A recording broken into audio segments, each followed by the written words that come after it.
Horror movies? Come on, man. I do this in my sleep. Little Tita Don's top 10 horror movies of 2023. Let's go.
What's going on, everyone? Welcome to another video of Everything's Terry, baby. Blessings. Hope y'all had a happy holiday. Hope y'all getting ready for this new year. 2023 went pretty quick, didn't it?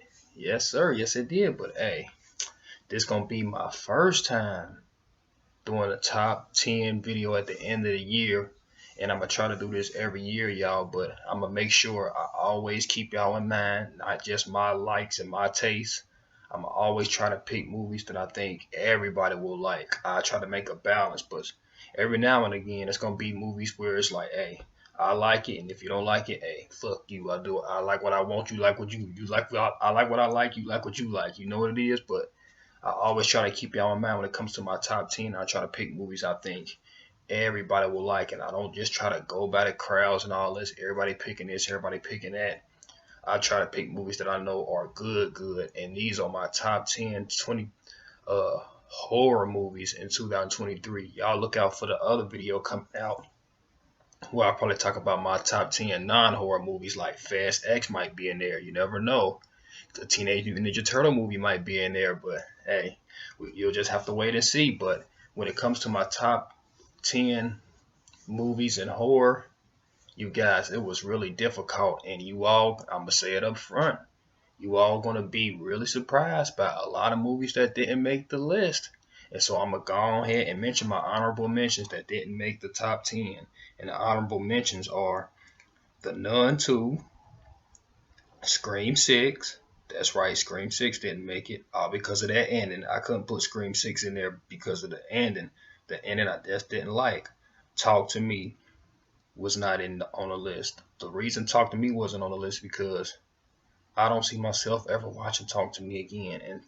And I know that's wrong, y'all, but Talk to Me was so good and so disturbing that I will never watch it again probably. And it's hard to recommend it to people too, if they, especially non-horror fans, because it's so graphic and it's like, man, it's hard to recommend Talk to Me. But it was a great movie. Obviously, it's going to be number one on a lot of people's list. I just couldn't put it in there because I can't see myself ever watching Talk to Me again. It was that damn good. And the fact that it was that good, it didn't make the list. Evil Dead Rise was not on the list. Evil Dead Rise came close to being on the list, but that wasn't on the list. Missing was a pretty good movie towards the beginning or the middle of the year that didn't make the list with Nia Long. That was pretty good. It Lives Inside almost made the list. It Lives Inside almost cracked number 10. I was close. I love It Lives Inside, but the ending and all it wasn't that much. I like payoffs, and the ending wasn't that great. And I love murder mysteries and horror, and A Haunting in Venice put both of those genres together. I love mystery games. If you all play the video games, I love mystery games, and I love horror games. And the fact that that movie, A Haunting in Venice, had a creepy factor with a mystery around it, my God, that almost cracked my top 10. But the reason it didn't crack the top 10 because these other ones I feel are just that much better. Okay, you all, since I got the honorable mentions out the way, I want to also bring up another movie. A Creature Was Stirring is the name of it. And that got one of the I think they got one of the best endings of the year. It's a creepy ending, you all. Even if you don't want to go watch the whole movie, go watch the last 35 minutes of it because the movie wasn't that great. A Creature is Stirring is the name of it. The whole movie wasn't great, but the ending with the creepy music that they had playing with the ending of it, you're gonna be shocked like I was. Like, what the fuck is this? That was probably one of the best endings of the year when it comes to horror, including Talk to Me. Talk to Me was a crazy ending. That might be the number one crazy ending, but definitely go check out A Creature is Stirring just to watch the last 45, 35 minutes of it so you'll be able to get the ending and get the payoff of it. Okay, going into number 10 was a surprise for me because I'm not a huge fan of the franchise. It's a lot of the movies in this franchise I didn't like, but number 10, Saw X. Saw X, Saw whatever it is, but hey, Saw X. Went to see it in the theaters with my brother. Saw X was a crazy movie. And the reason I put this in there over Talk to Me because I can see myself watching Saw X again, even though it was a lot of crazy moments where it was like, damn, that was crazy. The storyline, I love storylines. The storyline was crazy, and the way they implemented the kills in it, and the way you see that my boy's about to get his revenge is like, oh yeah, Saw X was on some fuck shit.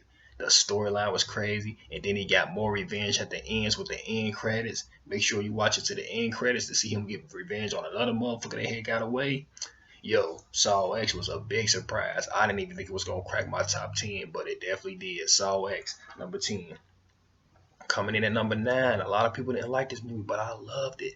The Boogeyman. Is it Boogeyman or The Boogeyman? Either way, The Boogeyman was pretty good to me, especially like the shotgun scene in the dark. Man, I don't know about y'all, but it wasn't the greatest movie, but The Boogeyman was pretty good. The way it was using like the light and the dark and the creature didn't look too bad either. And the character development, the creepy guy in the beginning, he was pretty good. He was believable. Like it had you thinking like, man, what the fuck is going on? I love those movies like that, like Lights Out, where they use like a bunch of like lightness and the darkness and the whole concept of it with the creature trying to stay away from this motherfucker because it was creepy as hell. So yeah, the Boogeyman definitely comes in at my number 9.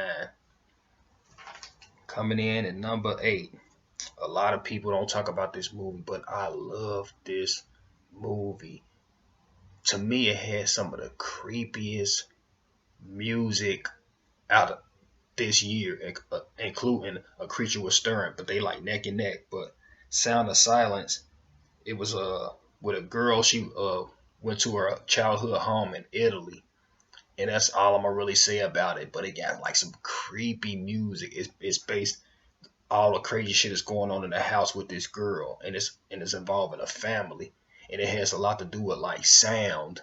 So instead of like the Boogeyman that deals with lightness and darkness, this movie deals a lot with sound. And you guys, you have to see this movie. It's creepy as hell. Like the creepy music that they got with this movie. It's funny because I keep on saying music, but music is a major theme in this movie. Sound is a major theme in this movie.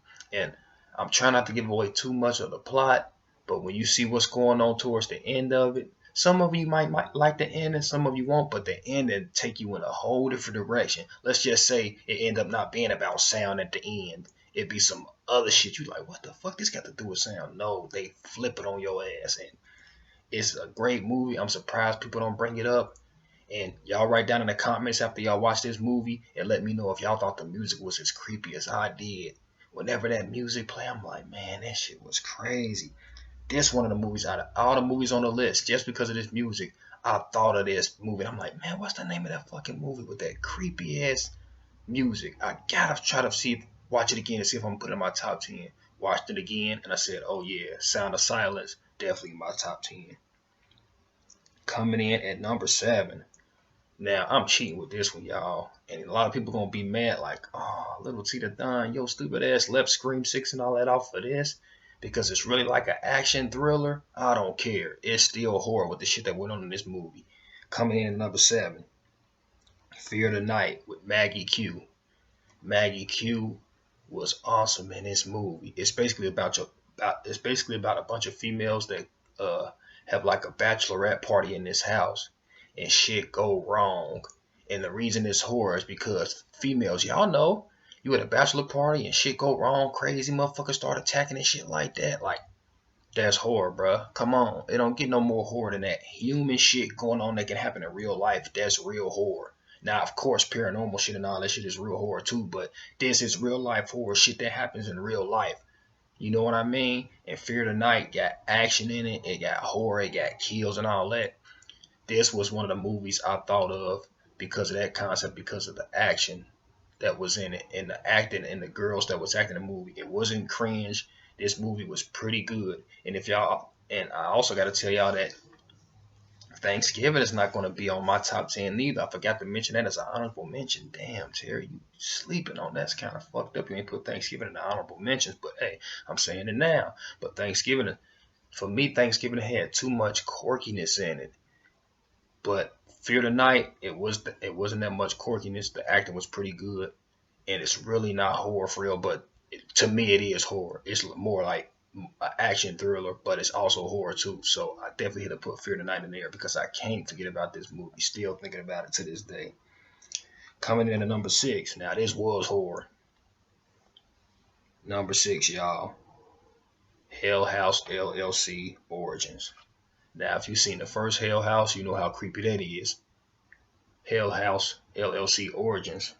Turn that shit up even more. Now, I still like the first one better, but this motherfucker was creepy too. If y'all haven't seen the first one, go definitely check that out. But you don't have to see none of the Hell House. I think it's maybe 3 of them before this one, 2 or 3 of them. But you don't have to see none of the other ones to enjoy this one. You can just watch this for the story of it, the story of the manor that they in and all that. And it all comes down to you thinking like, why the fuck would you go visit this creepy ass shit anyway? If motherfuckers telling you it's creepy and you take your ass there anyway, you got what your ass gonna get.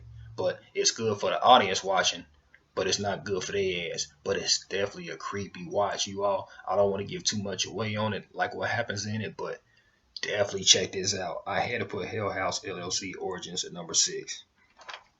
Number 5, No One Can Save You.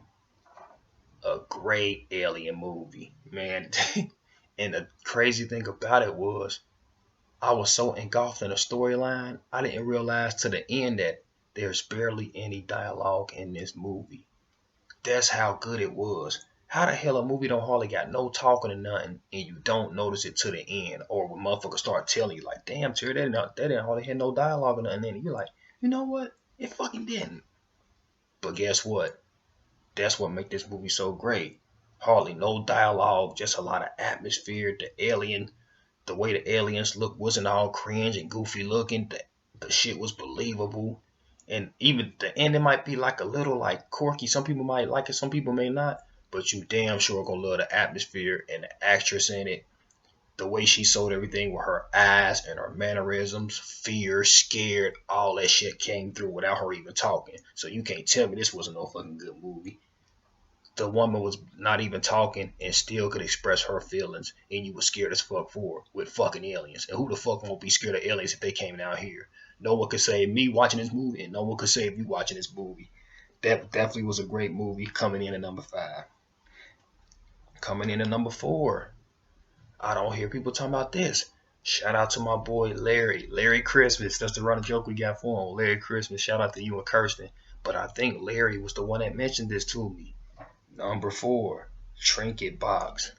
Now, only thing I'm gonna say about Trinket Box is it's a movie about a couple and a necklace, and I don't want to give too much more away than that because this movie was crazy, spooky as hell. Another movie when it come to atmosphere. The atmosphere of this movie was spooky. The couple was believable. They was a believable couple, and then once the shit with the necklace and the old lady coming to play in this movie, shit just go start getting crazy. Even the ending was good too. It wasn't on no level like Talk to Me or A Creature Was Stirring, but it still had a good ass fucking ending. You guys definitely check out Trinket Box. This was a good ass movie. Not gonna give too much away about it. Number 4, Trinket Box. Coming in at number 3, Didn't get enough love for this movie. Number 3, Cobweb, baby. Cobweb. This movie give you that Halloween feeling. I think I watched this around Halloween time. Creepy as hell. The monster in this movie was creepy. The kid, he was believable. His parents, they was creepy as fuck. It's a part with the parents, I think with the mother that was, you guys, it's some creepy parts in this movie. Definitely loved seeing Cobweb. The ending was good too. I liked the ending of it. I liked like some of the reveals that happened in the movie. Cobweb is all around. Just if you a horror fan and you love Halloween, the Halloween feel around Halloween time, this definitely gives you those vibes. And the creature in it definitely gave you those vibes. Like what the fuck? This is some creepy shit. I love those creepy type of movies. And this is a movie that stayed on my mind, and that's why it's in my top 3. Cobweb. Coming in at number 2, When Evil Lurks, baby. I know y'all thinking like, damn, that's number 2. What's gonna be number 1? But When Evil Lurks, this movie, another movie.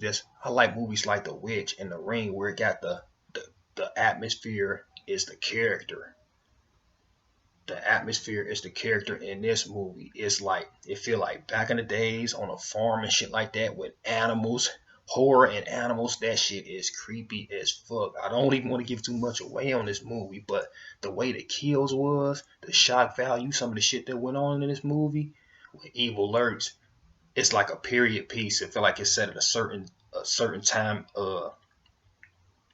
like in a certain time, and it just feel real creepy with the characters. The way it's almost like an exorcist type of movie, but it goes in a different direction. The way that they put it is so unique and so different. It's definitely one of the most unique movies in the of the year, and I'm telling you all, definitely check this movie out. I couldn't get this movie off my mind either, and that's why it's at number 2. But coming in at number 1, y'all, the movie that I could not stop watching. I could not stop going on YouTube watching other people react to it. And a movie that I didn't say too many people saying was absolute trash. Most time when I seen somebody react to this movie, they said that was pretty good. That wasn't bad. And that's number 1, Megan. Megan was a movie I talked about in the beginning of the year, and I was hyped about it. And then when it finally came out, it didn't disappoint. And the reason why I put Megan my number 1, y'all, is because it's a gateway to horror fans who don't like horror. It's like a gateway drug to horror, non-horror fans. And so you can show it to somebody like your mom or the kids or something like that that don't really fuck with horror, and this might make them want to dip their feet into like horror a little bit more. You know what I'm saying? They're like, damn, that was pretty good. That wasn't bad. Now you don't want to go off into the extreme. Like, okay, did you see that? Now let's go watch The Exorcist 3 or The Exorcist. You know what I mean? But this can help them get into movies like The Sixth Sense and like dip more into horror and make them be like more inclined to go check out more horror. So that's the reason I love Megan, because Megan is like a gateway drug into, it helps get other people into the horror genre, because let's face it, horror is the best. It's the best movies. It's the best genre of movies. So Megan was a great movie. That you can't say the acting was cringe. All the actors was top notch. You can't say the storyline was trash. The storyline was pretty good. What can you really say about Megan other than, oh, it didn't have enough kills? But guess what? Even when movies got a bunch of kills, people still gonna complain. So what the fuck do that matter? So at the end of the day, if that's your only complaint, you can't really complain about Megan being my number 1. But let me know down in the comments what y'all number 1 was. We can all discuss that pretty soon. Probably we go on I Like Scary's channel. I think tonight we'll be discussing our top 10. So y'all definitely check us out tonight on I Like Scary's channel. We'll be talking about our top 10s. But let me know down below what y'all's is. Y'all like, comment, and subscribe. Have a good new year. I'm Little T the Don, y'all, and I'm signing off. Peace.